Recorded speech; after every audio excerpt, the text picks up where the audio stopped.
Hey everyone, welcome back to Southern Gal True Crime. Or if this is your first time here, thank you so much for dropping in. I share missing persons, true crime in the news, cold cases, and more. And today I wanted to share with you the case of Shannon Marie Sherrill. Shannon went missing on August 12th, 1980 from Thorntown, which is in Boone County, Indiana. It says classified as a non-family abduction. She was just 6 years old when she went missing. She was 3 feet tall and 30 pounds with brown hair and blue eyes. Shannon has a 4-inch scar on her abdomen. Both of her ears are pierced, and it is said that her ears were sensitive at the time of her disappearance. She was last seen wearing a white sundress with blue trim on the hem. Shannon was last seen in Thorntown, Indiana on October 5th, 1986. She was last seen at her family's trailer home, which was in the 600 block of Plum Street during the day of her disappearance. According to reports, she was playing a game of hide and seek with approximately 10 other children at around 1:30 p.m. Her mother, Dorothy Sherrill, was in the home, and she had last seen her daughter when Shannon walked back towards the house after an acquaintance who had been visiting asked the child, Shannon, to move from behind his pickup truck. According to the children that she was playing with, they turned away from Shannon for about 10 seconds, and when they looked back, she was nowhere to be seen. She has never been seen or heard from again. Her mother, Dorothy, had been preparing lunch and went outside to ask Shannon if she wanted any lunch approximately 5 to 10 minutes after last seeing her, but she could not find her anywhere. She immediately knew something was wrong. She called the police to report Shannon's disappearance 20 minutes after that she was discovered missing. Following Shannon's disappearance, a massive search was commenced to look for her. More than 200 police officers and local people participated in the initial search efforts. They searched day and night for Shannon. The areas around the trailer home were searched as well. Just a day after her disappearance, a scent tracking dog was used in the search and was able to trace Shannon's movements. She had apparently walked 60 to 600 yards away from her home to a nearby cemetery and a cornfield, and this, unfortunately, is where the trail stopped. Investigators initially believed that Shannon had just simply wandered away from her home and gotten lost. Her zigzagging path appeared to support this possibility. Authorities located what initially appeared to be child-sized footprints in the field.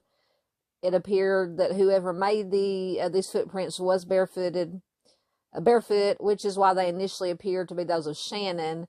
However, analyzation determined that the footprints were too big to be hers, and it is unclear if these prints have anything to do with Shannon's case. After 3 days, investigators announced they suspected foul play was involved in Shannon's disappearance. Shannon's 2 parents, Dorothy, and her father, William Mike Sherrill, were both subjected to take polygraph exams during the early stages of the investigation. They were both able to account for their whereabouts at the time that Shannon went missing, and they both passed the exams, which showed that they were telling the truth in her case. And Michael's first ex-wife also took a test, and she also passed that test. Most close to the case believe that Shannon was abducted by a non-family member on the day that she disappeared. Authorities have investigated the case as an abduction since early on. Her disappearance did follow Thorntown's annual Festival of the Turning Leaves. The festival is described as being likely the biggest thing to occur in the area once a year. Some local people believe a stranger who was in the area during the festival might have taken Shannon, but this theory has never been substantiated. According to reports, one of Shannon's neighbors reported seeing a suspicious red truck speeding through the area on the morning that Shannon disappeared. Several days later, a couple from Lafayette, Indiana, reported a possible sighting of Shannon. According to their statement, the couple was traveling on US 52 and were en route to Lafayette from Indianapolis when they saw a red pickup truck with a camper shell on the front speeding past them. The couple stated the truck was being driven by an unidentified man, and he appeared to be driving erratically. They described this man as what they call acting crazy. In addition to this, the couple noticed a little girl was also in the vehicle as the man's passenger. This sighting occurred very shortly after Shannon was discovered as missing, possibly about an hour after, but it is unclear the girl was indeed Shannon. The man who was visiting Shannon's mother that day and asked her to move from behind his truck was looked at in the case.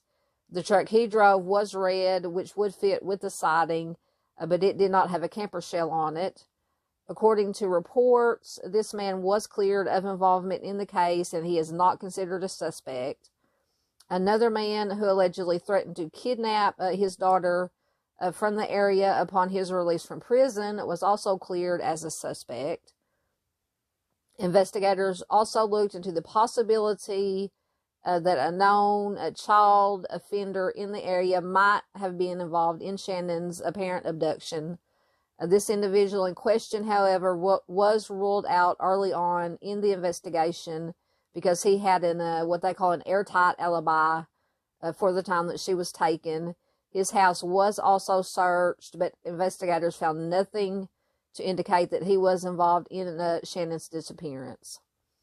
In April of 1990, almost 4 years after Shannon went missing, investigators announced they had a possible suspect in her case. This individual was identified as David Ray Moore. He worked as a factory worker in the Indianapolis area, was charged with kidnapping and essaying multiple women and teenage girls in a series of attacks that began in 1986. He was charged with multiple kidnappings, essays, and attempted kidnapping in Boone, Hamilton, and Hendricks counties. The attacks were all unsolved until Moore's arrest in 1990, and he was dubbed as the Blazer Arist, Rapist, because he drove a vehicle which resembled that of a Chevrolet Blazer. Investigators found a 1986 GMC Jimmy truck at his residence. His victims all stated that he would usually stop them on the road and say that he had troubles with his vehicle and needed assistance. He would abduct them before assaulting them and freeing them afterwards. In his more notable cases, Moore essayed a 17-year-old girl on March 23rd of 1988 near Pittsburgh. On March 31st of 1990, Moore abducted a 41-year-old Zionsville woman from her car on Indiana 334 near her hometown in Boone County and essayed her. She was forced into his vehicle.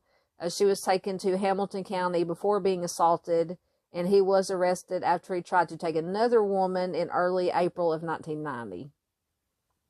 Moore was charged with 1 count of criminal confinement and 2 counts of attempted confinement in Boone County, Indiana.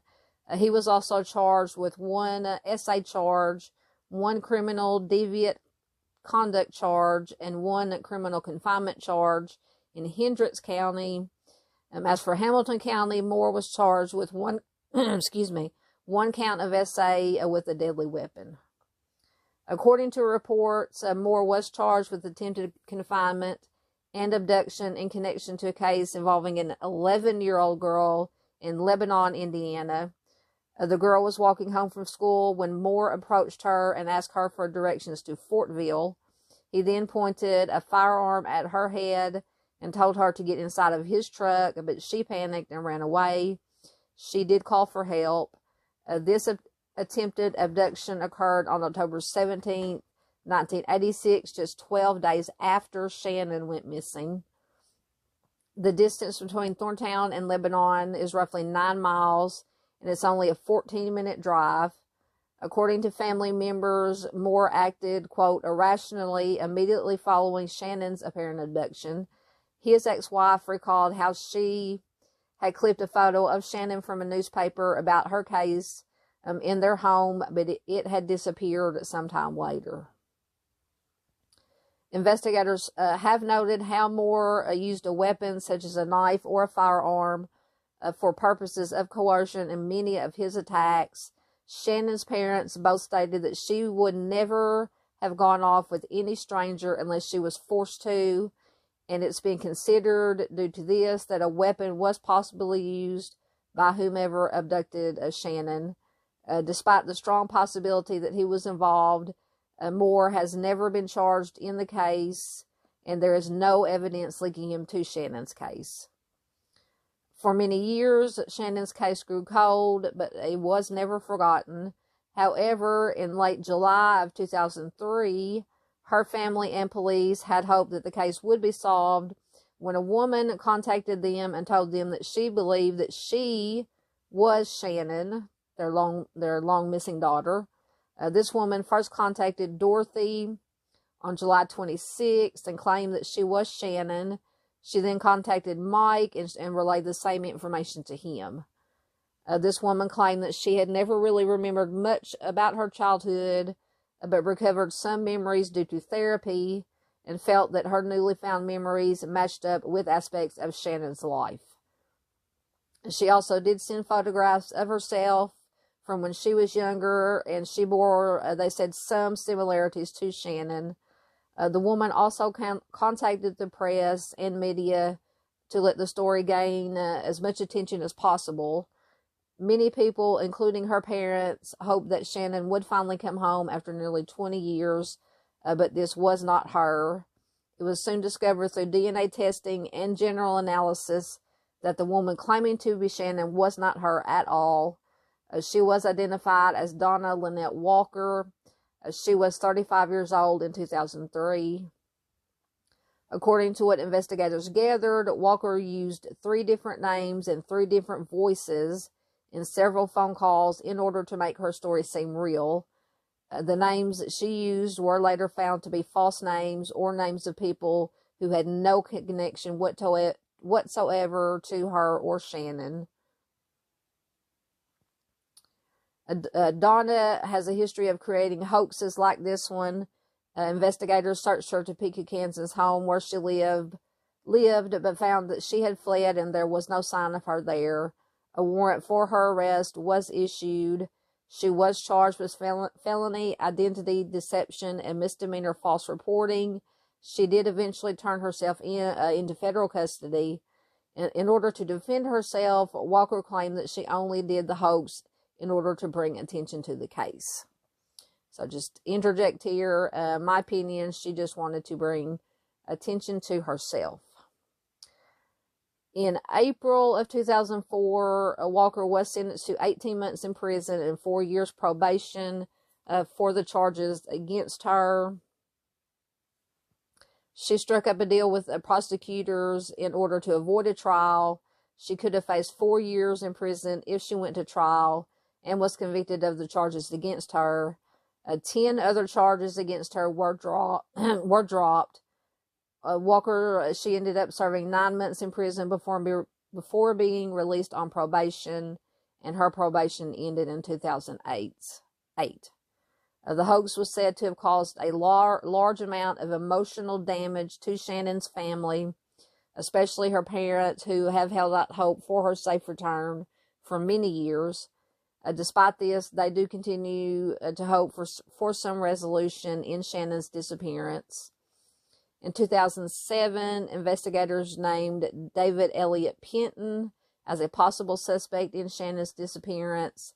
He is a convicted child offender who has claimed more than 5 victims. In November of 1984, David took the life of his own 2-month-old son, Michael, by violently shaking him. He said he shook the child because he was angered by his nonstop crying. And this crime occurred in Bell County, Texas. David appealed his guilt in the death of his infant son, and he was freed on bond when he fled. The outcome of his appeal was still pending when he evaded law enforcement. It is believed that while David was on the run, he abducted and took the lives of several children. So this guy is a bad guy. Christine Linda Meeks was just 5 years old when she was abducted from outside her mother's apartment complex in Mesquite, Texas on January 19th of 1985 while she was playing hide and seek with her older brother, very similar to Shannon's case. Her brother witnessed a man abduct his sister. Christy's body was found in Lake Texoma 3 months after abduction, and she had been essayed and strangled. Christy Diane Proctor was last seen in February of 1986.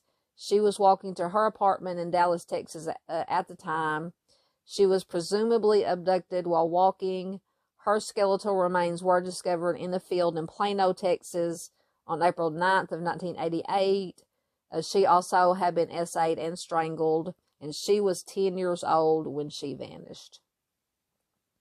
Roxanne Hope Reyes was abducted near her apartment in Garland, Texas on November 3rd of 1987. She was picking wildflowers for her mother when she was taken. Her body was found months later on May 19th of 1998 in a vacant lot located in Murphy, Texas.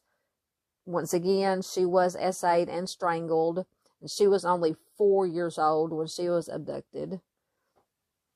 Nigel Ross was reported as missing from her aunt's home in Dayton, Ohio on March 31st, 1988.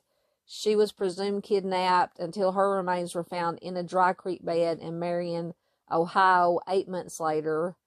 Once again, much like the other girls, she had been essayed and strangled. She was 9 years old at the time of her abduction and homicide. And David Penton was a family friend to Nidra, and he was known to smoke illegal substances and do other illegal narcotics with her family members. He was specifically acquainted with Ross's aunt at the time that she was taken and her life was taken. He was charged with kidnapping and aggravated homicide and was ultimately convicted of the crime years later in 1990, and he was sentenced to life in prison for that. In June of 2003, Penton was indicted for capital homicide in the deaths of Christy Meeks, Christy Proctor, and Roxanne Reyes. He ultimately signed a plea deal in relation to the 3 homicides, and he did admit to taking the lives of all 3 girls. He pled guilty to all 3 cases in January of 2005. He was sentenced to life in prison. He will remain in prison in Ohio until he finishes his sentence for the Ross homicide, and then he will serve his sentence for the Texas homicides. Investigators believe that Penton is a serial offender and had many more victims besides the 4 girls and his son that he was convicted in. Multiple police agencies were alerted of David's criminal history, and he has been named as a suspect in several cases of missing young girls. David was also named as a person of interest in the case of Amber Nicole Crum. Amber was 2 years old when she disappeared from Dallas, Texas on December 26th of 1983. She was last seen sitting inside the pickup truck of her mother's boyfriend alone. David has been named as a strong person of interest in the case of Aura Denise Johnson. Aura was abducted from her bed in the mobile home she shared with her parents in the 300 block of Boulder Street on April 2nd, 1986 in Big Sandy, Texas. She was just 5 years old at the time of her disappearance. Penton was known to be in Texas at the time of her abduction. He allegedly mentioned her case to a cellmate, which has prompted investigators to look into his possible involvement in that case. He has also been named as a possible suspect in the case of Angelica Maria Gandara. She was abducted while walking back to her family's residence, located in the 800 block of North 6th Street on July 14, 1985 in Temple, Texas. She has never been seen since. Her body has never been recovered, and she was just 11 years old at the time of her disappearance. According to a private investigator hired by Shannon's family, a man identified as Jeffrey L. Sunnycab, an inmate at the Warren Correctional Institution in Warren, Ohio, where Penton is being held, wrote a letter to police and said David was responsible for Shannon's abduction and presumed homicide. In the letter, Sunnycab was able to describe the vehicle that Penton owned. It did match the red truck that was seen speeding through Shannon's trailer park on the day that she disappeared. This letter also mentioned that Shannon's body might be hidden in Brown County, Indiana, but searches of the area indicated turned up no traces of Shannon. However, Sunnycab is considered a credible informant, as his information led to other indictments against Penton for other crimes against children. Sunnycab was in prison for the SA of his 14-year-old niece and another 12-year-old girl, and he was serving 10 to 25 years for those crimes. In October of 2009, Sunnycab sent another letter to Shannon's father, which gave more information about Penton's alleged involvement in Shannon's disappearance. Based on the information gathered from the letters, Shannon was abducted by Penton and was alive for 3 days as he drove her to Texas, where he possibly took her life there. However, no evidence to substantiate the letter was ever found. Investigators took blood samples from Shannon's parents to test against clothing that was recovered from David Penton's possessions. Dorothy was asked by police to look at 4 to 5 photographs of different underwear belonging to young girls. She said that most of the styles were ones that Shannon would not have worn at the time of her 1986 abduction, but she did notice one pair that resembled something that she would have worn. Shannon owned underwear that had little blue and purple flowers, which did resemble a pair of underwear that was in David's possession. Penton was questioned by Indiana police and stated that he expected to be charged with kidnapping and homicide in Shannon's case. However, the prosecutor denied any charges against him in the case, as there was no clear evidence to say that he did do it. Penton has stopped cooperating with authorities in all cases, but says that he will talk before he passes away. At the time of her disappearance, Shannon lived with her mother and her younger brother. She was a kindergarten student at Thorntown Elementary School in 1986. Her parents were both divorced by the time she disappeared, and Shannon regularly visited her father. Her disappearance does remain unsolved. Foul play is suspected. So if you have any information regarding Shannon's case, please contact the Thorntown Police Department at 317-436-7677 or the FBI at 202-324-3000. I do have quickly some statements made by Shannon's father, and these were made around 2013. Every time Mike Sherrill is out with his family, he always is looking for that familiar face. He says, "She is somewhere out there. I think about it every day. Not a day goes by that I don't." The white-bearded man from Tipton has not lost hope that Shannon is still alive. He was teary-eyed as he talked about his daughter in a Tipton diner next to the small convenience store that he used to run. I hope that someday we will find her. I'm hoping that someday I'll get a call saying they found her. She is still my little girl.